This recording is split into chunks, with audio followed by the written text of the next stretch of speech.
Hello everyone, welcome to Inspire Academy. आज हम start करेंगे साइंस 2 का chapter number 5 that is towards green energy और इसका पार्ट 2 आज हम इस वीडियो में कवर करेंगे।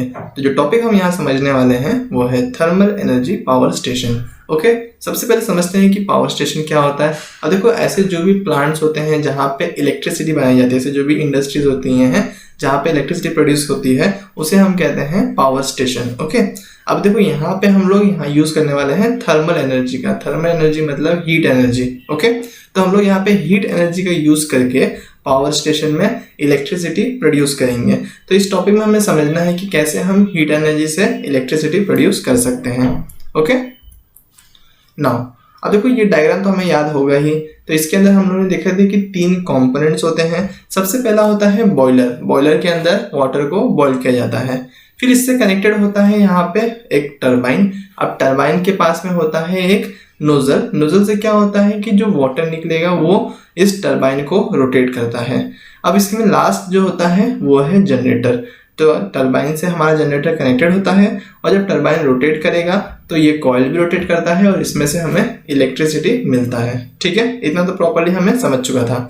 अब देखो हम क्या करने वाले हैं कि ये पूरा प्रोसेस काम करने के लिए, यहाँ पे इलेक्ट्रिसिटी प्रोड्यूस होने के लिए हमने देखा था कि यहाँ पे जो वुड है वो एक बहुत ही इंपॉर्टेंट रोल प्ले करता है। जब वुड बर्न होता है तो उसमें से जो हीट निकल रही है, उसमें से जो गर्मी निकल रही है, उसी की वजह से तो इसमें जो वाटर रखा है वो बॉयल होता है।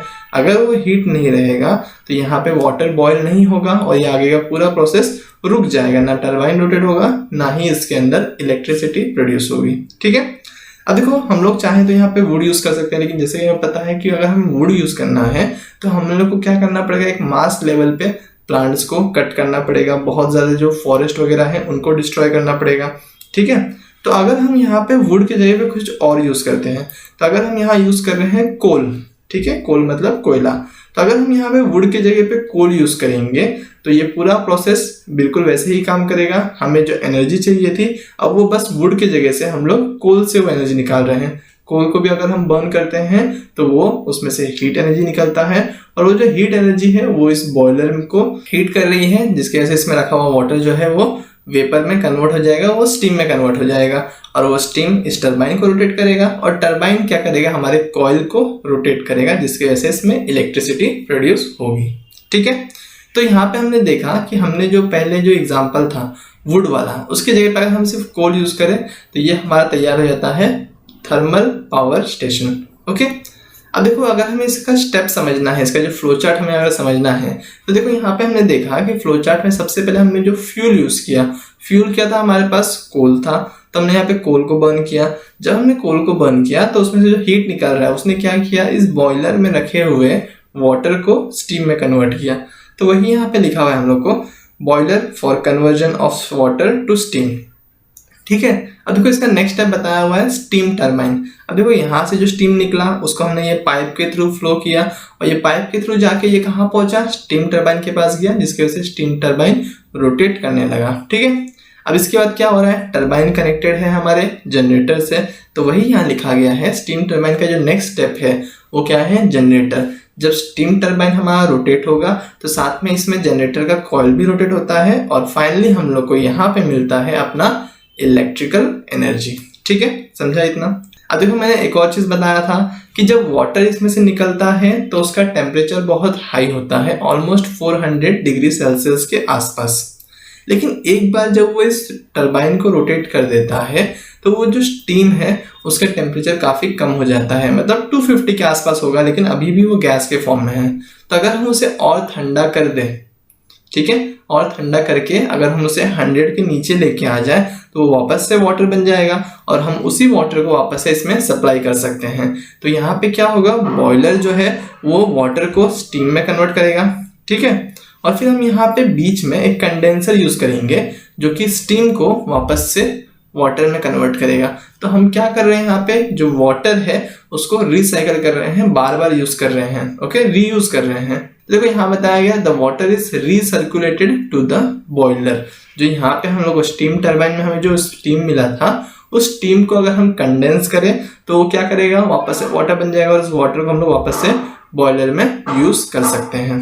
ठीक है, नाउ अब हम बात करते हैं एनर्जी ट्रांसफॉर्मेशन के बारे में। मतलब स्टार्टिंग में हमारे पास कौन सा एनर्जी था और एंडिंग में हमें कौन सा एनर्जी मिला, और इन बिटवीन अगर कोई ट्रांसफॉर्मेशन हुए हैं तो हम वो भी देखेंगे। अब देखो स्टार्टिंग में हमारे पास क्या था, कोल। ओके, अब कोल के अंदर जो एनर्जी है उसे हम कहते हैं केमिकल एनर्जी है, और हमें एंडिंग में क्या मिला, इलेक्ट्रिसिटी। ठीक है, अब देखो स्टार्टिंग कहाँ से हो रहा है, केमिकल एनर्जी इन कोल, और एंडिंग में क्या है, इलेक्ट्रिकल एनर्जी। अब देखते हैं इन बिटवीन क्या क्या ट्रांसफॉर्मेशंस हुए हैं।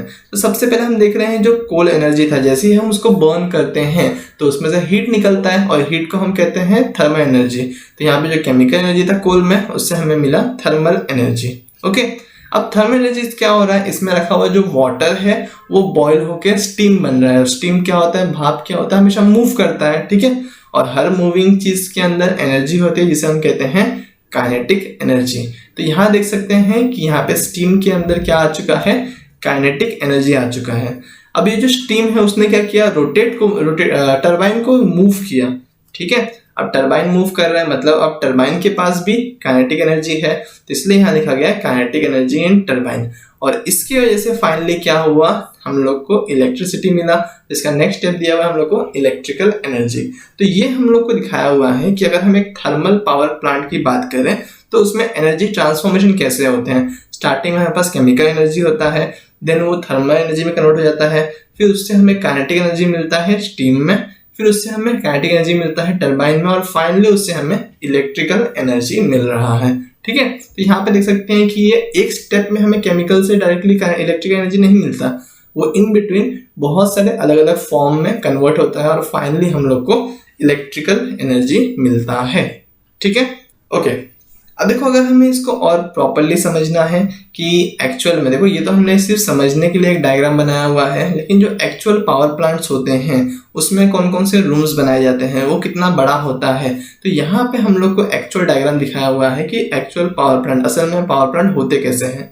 तो इसमें हम देख सकते हैं कि देखो सबसे पहले हम लोग को यहाँ दिख रहा है कि ये एक लाइन ड्रॉ किया यहाँ पे, तो ये एक हमको रूम दिखाया हुआ है, एक पार्ट दिखाया हुआ है इस पावर प्लांट का। ठीक है, यहाँ पे हम लोग को ये फर्स्ट पार्ट दिखाया हुआ है, ये एक पार्ट है हम लोग को, फिर यहाँ पे हम लोग को ये सेकंड पार्ट दिखाया हुआ है। ओके, और ये जो बचा हुआ हिस्सा ये हमारा इसका थर्ड पार्ट है।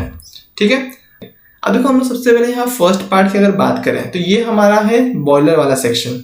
ठीक है, अब बॉयलर सेक्शन में क्या होता है, बेसिकली फ्यूल को जलाया जाता है, उससे वाटर जो है स्टीम में कन्वर्ट होता है। तो यहाँ पे हम लोग को ये दिया हुआ है फ्यूल चेम्बर। ठीक है, अब फ्यूल चेम्बर में क्या होगा, देखो यहाँ पे फ्यूल रखा जाएगा, फ्यूल मतलब यहाँ पे कोल रखा जाएगा, और उसको सफिशिएंट अमाउंट में एयर सप्लाई किया जाएगा, ऑक्सीजन सप्लाई किया जाएगा, क्योंकि बर्निंग के लिए, किसी चीज को जलाने के लिए ऑक्सीजन का होना बहुत जरूरी होता है। ठीक है, तो हमें यहाँ पे फ्यूल चाहिए और साथ में हमें एयर चाहिए। अब जब ये दोनों चीजें साथ में होंगी, हम उसे जब जलाएंगे तो उसमें से हीट निकलेगा, एनर्जी निकलेगा। Okay, heat energy.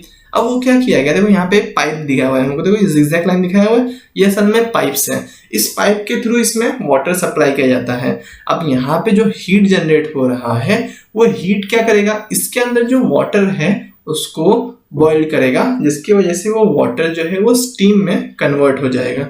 ठीक है, तो इसमें से बनने वाला जो स्टीम है उसको यहाँ सप्लाई किया जाता है। ठीक है, ओके।